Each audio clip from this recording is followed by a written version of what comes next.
Assalamualaikum warahmatullahi wabarakatuh. Nama saya Nunu. Saya melanjutkan kesaksian dari suami saya, Bapak Heru. Saya latar belakang Muslim. Orang tua saya Ternate Arab dan ibu saya Jawa. Saya dibesarkan dalam lingkungan Muslim yang amat sangat kental, dan saya juga tinggal di satu wilayah yang mencetak para habaib atau ulama-ulama yang terkenal di Jabotabek. Saya kuliah juga mengikuti organisasi Islam, mengikuti pengajian di kegiatan kampus. Kenapa kok saya bisa mengenal Yesus Kristus? Ada ceritanya yang buat saya benar-benar bertobat. Hidup saya selama ini tuh kosong gitu. Saya melakukan kewajiban saya sebagai seorang muslim, sholat, tadarus, dan ikut pengajian, tapi hati saya kosong. Kita kan diajarkan ketika kita sholat, kita membaca Al-Fatihah. Al-Fatihah itu keutamaan dari setiap ayat yang ada di Al-Quran. Dan ada hadis juga mengatakan bahwa tidak sah sholat seseorang kalau tidak membaca Al-Fatihah. Di dalam Al-Fatihah itu, kalau kita baca, saya akan bacakan sedikit. A'udzubillahi minasyaitonirrajim. Bismillahirrahmanirrahim. Alhamdulillahi rabbil alamin, ar-rahmanirrahim, maliki yaumiddin, iyyaka na'budu wa iyyaka nasta'in, ihdinas siratal mustaqim, siratal ladzina an'amta 'alaihim ghairil maghdubi 'alaihim waladhdallin. Ada satu ayat Al-Fatihah itu yang mengatakan ihdinas siratal mustaqim. Ihdinas siratal mustaqim itu artinya tunjukkanlah kami jalan yang lurus. Setiap sholat, kita melakukan sholat 17 rakaat dalam sehari. Itu selalu kita baca dan gak pernah lepas Al-Fatihah itu. Suatu hari ketika saya melakukan sholat tahajud, saya seperti dalam keadaan sujud itu, saya seperti di hadapan saya itu ada orang besar, tapi saya nggak bisa ngelihat mukanya. Mukanya itu sangat bercahaya.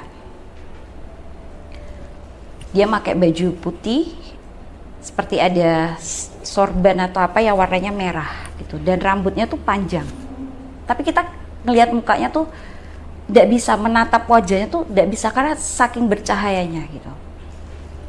Setiap saya sholat, orang itu selalu muncul di hadapan saya gitu. Entah antara saya di antara dua sujud saya atau ketika saya sujud. Lama-lama saya bingung, ini apa ya gitu. Kalau kita bilang mungkin itu setan, saat kita sholat kita diganggu setan gitu. Tapi saya nggak yakin gitu. Masa sih saya sholat kok tetap diganggu setan? Setiap saya sholat selalu muncul sosok ini. Dan suatu ketika saya benar-benar lelah dengan semua kehidupan saya lelah dengan dosa-dosa saya. Sosok ini semakin muncul setiap saat. Dia tersenyum kepada saya. Dan suatu ketika saya itu membaca tabloid, dan di situ ada satu doa Bapak kami. Ada ucapan syukur, dan di setiap ucapan syukur itu ada doa Bapak kami. Dan saya membaca doa Bapak kami.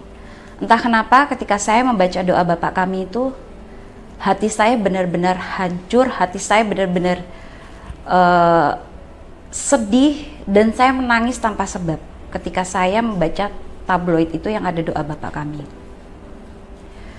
Dalam doa Bapa Kami itu ada satu kalimat yang, ampunilah kesalahan kami seperti kami juga mengampuni orang yang bersalah pada kami.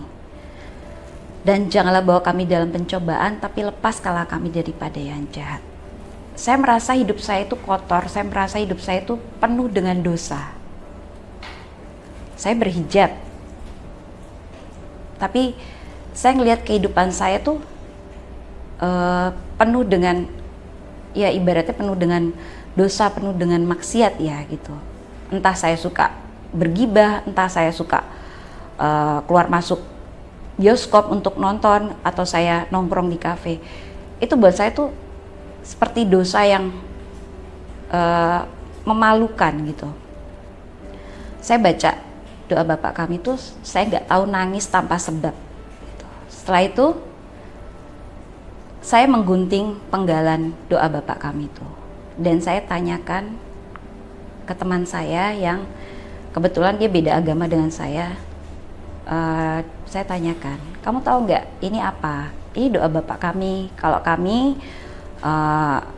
orang Kristen harus membaca doa ini gitu. Saya bilang sama teman saya, boleh nggak saya tuliskan lagi doa Bapa Kami yang lebih spesifik? Dan akhirnya teman saya menuliskan doa Bapa Kami itu. Suatu ketika saya jalan-jalan ke satu toko buku, entah kenapa kaki saya melangkah ke bagian rak yang menjual buku-buku agama Kristen. Nah, di situ saya melihat lukisan yang besar, dan di lukisan itu ada sosok yang sering saya temui, menjumpai saya ketika saya sholat, ketika saya sedang merenungkan hidup saya, merenungkan nasib saya. Sosok itu selalu muncul, dan saya temukan di lukisan itu. Saya melihat lukisan itu dan saya terkesima gitu. Saya mencari tahu, oh, apa benar ini yang muncul di hadapan saya sosoknya sama seperti yang saya lihat? Saya tanya-tanya, ini lukisan apa? Oh, ini, ada yang jawab, ini lukisan Yesus Kristus. Oh gitu.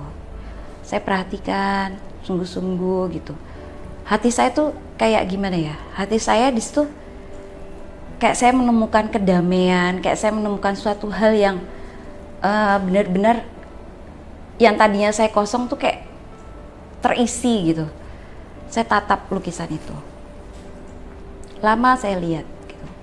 Saya cuma bilang gini, apa kamu yang benar-benar muncul di hadapan saya?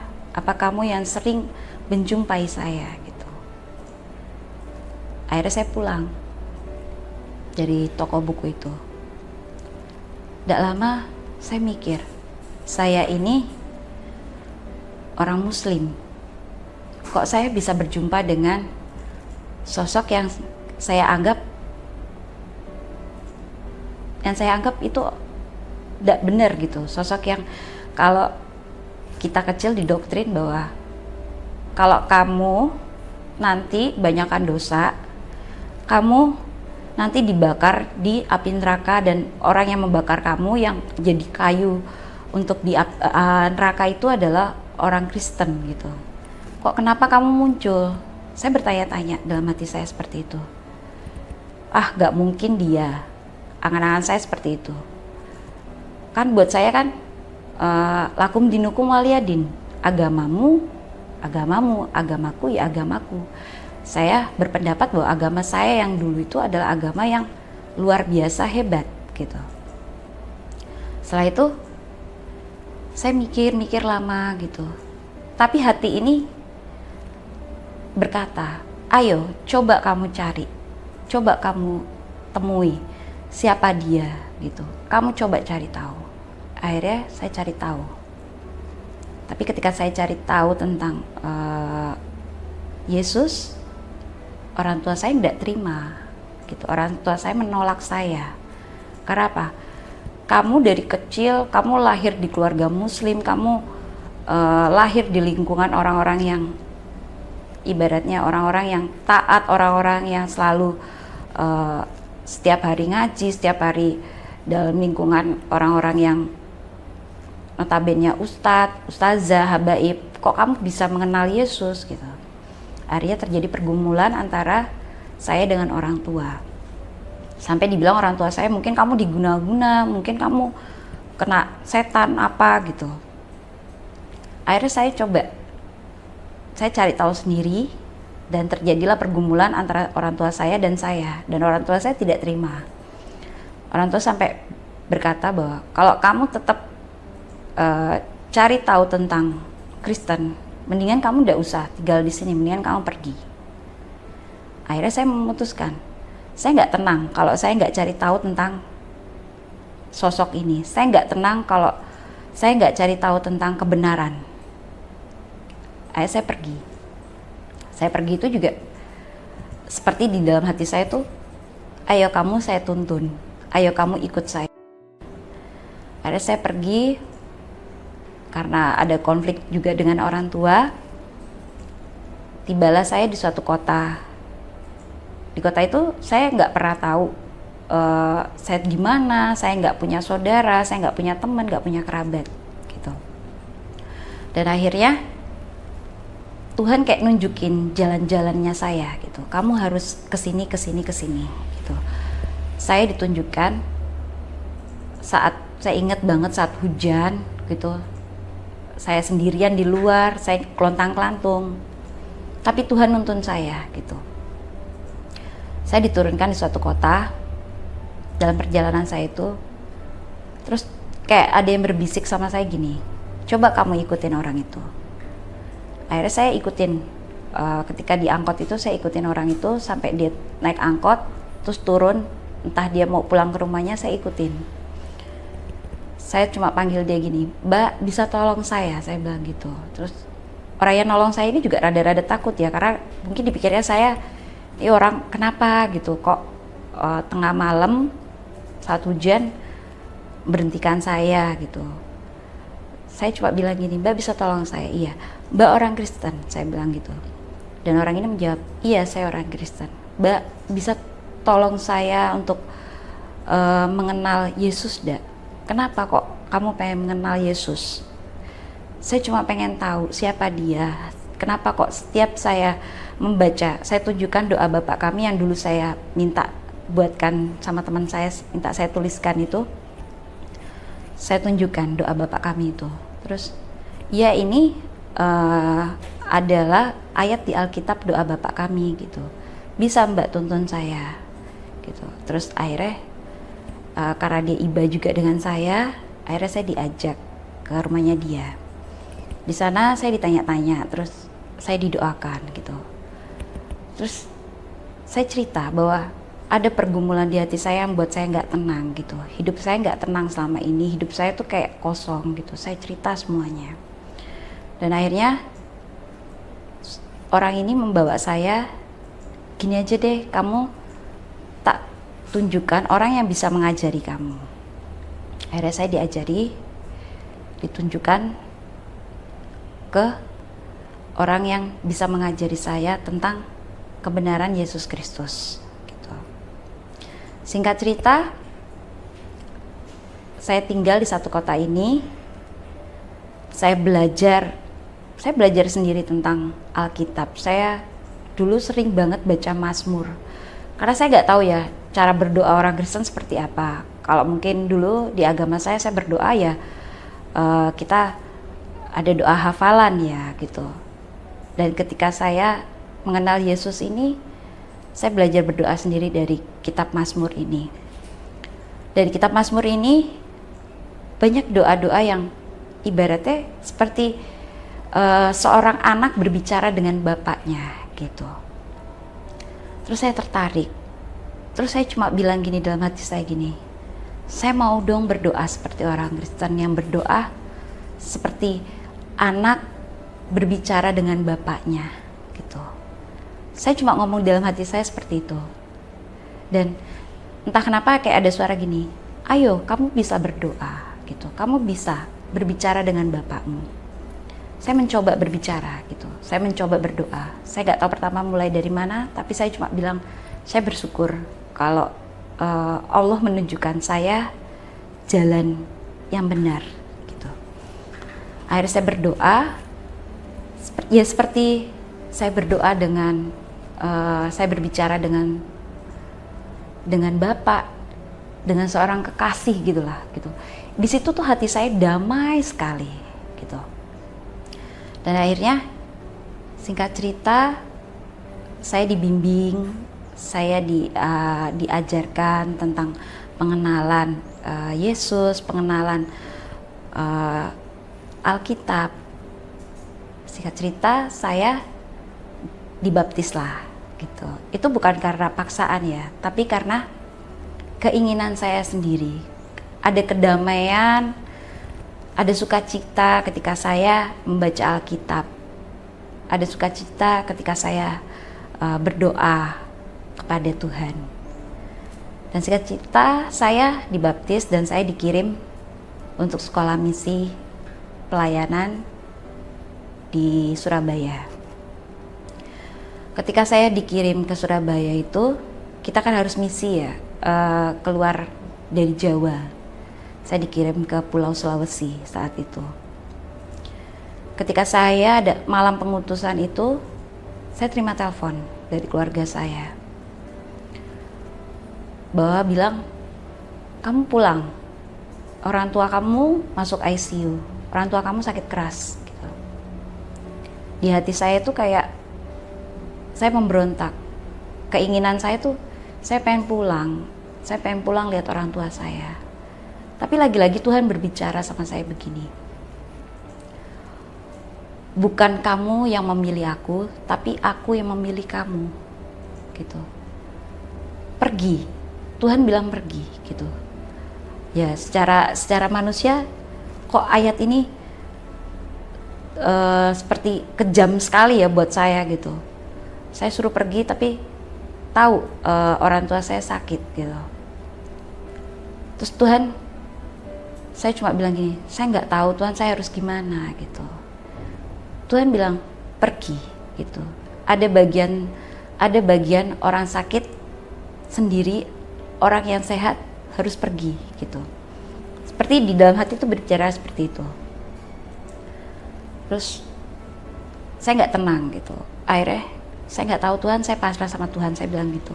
Saya buka Alkitab dan di situ ketika saya buka itu Alkitab, ada ayat yang mengatakan di Yohanes 15 ayat 16 bahwa bukan kamu yang memilih aku, tapi aku yang memilih kamu. Dan itu apa yang sebelumnya Tuhan bilang ke saya itu ada di Alkitab. Akhirnya saya berdoa sama Tuhan. Di situ juga rasanya tuh kayak pergumulan yang berat ya gitu. Saya di situ nangis, lagi-lagi nangis yang tanpa sebab, lagi-lagi nangis kayak hati saya tuh kayak hancur banget gitu. Tapi setelah saya memohon ampun sama Tuhan gitu, saya bilang sama Tuhan, Tuhan saya mau nurut sama Tuhan, saya mau diubahkan sama Tuhan, saya mau dibentuk sama Tuhan. Setelah saya ngomong seperti itu sama Tuhan sambil saya ya sujud yang udah mata tuh udah kelihatan karena saya benar-benar nangis gitu tanpa sebab gitu. Setelah itu hati saya lega gitu. Hati saya lega, terus pikiran saya tuh kayak tenang, pikiran saya tuh kayak damai gitu. Saya bilang sama Tuhan, ya saya akan pergi gitu. Saya akan pergi sesuai Tuhan mau gitu. Tuhan yang tuntun saya, Tuhan yang sertai saya. Jadi saya pergilah. Saya ikut pelayanan misi gitu. Setelah pelayanan misi 3 bulan, saya kembali lagi ke kota Semarang, ke kota yang pertama kali saya belajar tentang Kristen ini. Saya balik lagi ke kota Semarang, dari Surabaya ke Semarang. Di situ saya belajar kembali untuk mengenal Yesus. Ya ada dibimbing, tapi saya juga kayak ngerasa diri saya tuh kayak saya cinta sekali sama Tuhan. Saya cari tahu Tuhan lebih dalam lagi gitu. Dan saya pikir gini, Tuhan sempat terlintas, Tuhan benar gak sih Tuhan itu benar-benar pengen saya terbuka di jalan Tuhan.